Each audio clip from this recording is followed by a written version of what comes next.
നാരായണീയം എഴുതിയതാരാണെന്നറിയാമോ? നാരായണീയം എഴുതിയതാരാണ്? മേൽപ്പത്തൂർ ഭട്ടതിരിപ്പാടാണ് നാരായണീയം എഴുതിയത്. മേൽപ്പത്തൂർ ഭട്ടതിരിപ്പാടിനെ കുറിച്ച് പറയുകയാണെങ്കിൽ, മേൽപ്പത്തൂർ ഭട്ടതിരിപ്പാടെന്ന് പറഞ്ഞാൽ അദ്ദേഹം മഹാപണ്ഡിതനായിരുന്നു കേട്ടോ, മഹാപണ്ഡിതൻ. അതുപോലെ സംസ്കൃത ഭാഷയിലൊക്കെയുള്ള മേൽപ്പത്തൂരിൻ്റെ പാണ്ഡിത്യം എന്ന് പറഞ്ഞാൽ അത് വളരെ വലുതാണ്. അതുപോലെ തന്നെ വേദങ്ങളിലും ഇതിഹാസങ്ങളും അതുപോലെ തന്നെ ഭഗവത്ഗീത ഇതൊക്കെ ഹൃദിസ്ഥമാക്കിയ ഒരു മഹത് വ്യക്തിയായിരുന്നു ആര്? മേൽപ്പത്തൂർ ഭട്ടതിരിപ്പാട്. മേൽപ്പത്തൂർ ഭട്ടതിരിപ്പാടാണ് നാരായണീയം എഴുതിയത്. നാരായണീയത്തിൽ എന്ന് പറഞ്ഞാൽ 1034 ശ്ലോകങ്ങൾ ളെയാണ് 100 ദശകങ്ങളാക്കി 100 ദശകങ്ങളാക്കി എഴുതിയിരിക്കുന്നത് കേട്ടോ. 100 ദശകങ്ങൾ നാരായണീയത്തിൽ ദശകങ്ങളായിട്ടാണ് എഴുതിയിരിക്കുന്നത്. 100 ദശകങ്ങളാണ് എവിടെയുള്ളത്? നാരായണീയത്തിലുള്ളത്. അതുപോലെ തന്നെ മേൽപ്പത്തൂർ ഭട്ടതിരിപ്പാട് നാരായണീയം എഴുതാനുള്ള സാഹചര്യം എന്ന് പറഞ്ഞാൽ അദ്ദേഹം വാതരോഗ പീഡയെ തുടർന്ന് അദ്ദേഹം ഗുരുവായൂരിലെത്തുകയും ഗുരുവായൂരിൽ ഭജനം പാർത്തുകൊണ്ടാണ് ഏതാണ്ട് 41 ദിവസം ഭജനം പാർത്തുകൊണ്ടാണ് അദ്ദേഹം നാരായണീയം എഴുതുന്നത്. അദ്ദേഹം നാരായണീയം എഴുതിയതിനു ശേഷം അദ്ദേഹത്തിന് വാതരോഗ മുക്തിയൊക്കെ ഉണ്ടാകുന്നുണ്ട്. വാതരോഗത്തിൽ നിന്ന് അദ്ദേഹത്തിന് ശമനം ഉണ്ടാകുന്നുണ്ട്. അതുപോലെ മേൽപ്പത്തൂർ ഭട്ടതിരിപ്പാട് നാരായണീയം എഴുതി ഗുരുവായൂരപ്പന് സമർപ്പിക്കുകയായിരുന്നു കേട്ടോ, ശ്രീ ഗുരുവായൂരപ്പന് സമർപ്പിക്കുകയായിരുന്നു.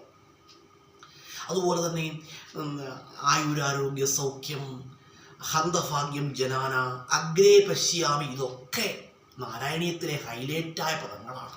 അഗ്രേ പശ്യാമി എന്ന് പറഞ്ഞാൽ എന്താണ്? ഞാൻ കാണുന്നു. ആരെ കാണുന്നു? ശ്രീ ഗുരുവായൂരപ്പനെ കാണുന്നു. ഇത് പറഞ്ഞത് മേൽപ്പത്തൂർ ഭട്ടതിരിപ്പാടാണ്. അതുപോലെ നാരായണീയത്തെക്കുറിച്ച് പറയുകയാണെങ്കിൽ നാരായണത്തിൽ 100 ദശകങ്ങൾ 1036 ശ്ലോകങ്ങളെയാണ് 100 ദശകങ്ങളായിട്ട് അവതരിപ്പിച്ചിരിക്കുന്നത് കേട്ടോ. ഞാൻ ചില ബുക്കുകളിൽ നോക്കി നമുക്ക് 1036 ശ്ലോകങ്ങളെന്ന് കാണാം കേട്ടോ. ഞാൻ ഈ അടുത്ത സമയത്ത് കുറച്ച് റിസർച്ച് ആവശ്യങ്ങളായിട്ട് കുറച്ച് ബുക്കുകൾ റെഫർ ചെയ്യാനായിട്ട് ട്രിവാൻഡ്രം പോവുകയുണ്ടായി. അപ്പോൾ ആ സമയത്ത് 2-3 ബുക്കുകൾ നോക്കിയപ്പോൾ ഒരു ബുക്കിൽ 1034 ശ്ലോകത്തെയാണ്, ഒരു ബുക്ക് നോക്കിയപ്പോൾ 1036 ശ്ലോകം, ഒരു ബുക്കിൽ നോക്കിയപ്പോൾ 1054 ശ്ലോകം, എന്തോ ആയിക്കോട്ടെ. നാരായണീയത്തിൽ 100 ദശകങ്ങളാണ്.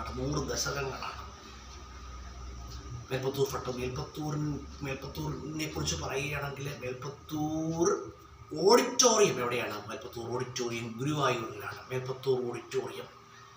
അതുപോലെ ചെമ്പൈ സംഗീതോത്സവം നടക്കുന്ന എവിടെയാണ്? മേൽപ്പത്തൂർ ഓഡിറ്റോറിയത്തിലാണ്.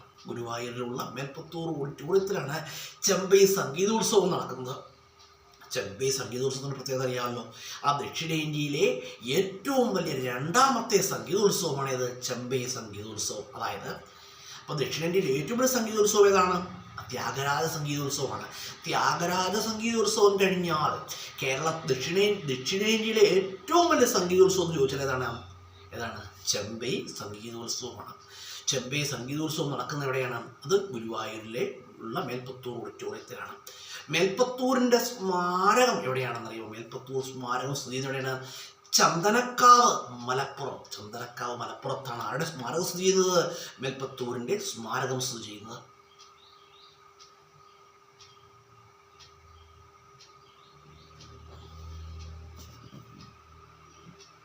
അതുപോലെ ഇതിനെല്ലാം ഉപരിയായിട്ട് മേൽപ്പത്തൂരിൻ്റെ ശ്രീ ഗുരുവായൂരപ്പനോടുള്ള ഭക്തി എന്ന് പറഞ്ഞാൽ അത് വളരെ വലുതാണ്, നമ്മുടെ വാക്കുകൾക്ക് അതീതമാണ് കേട്ടോ.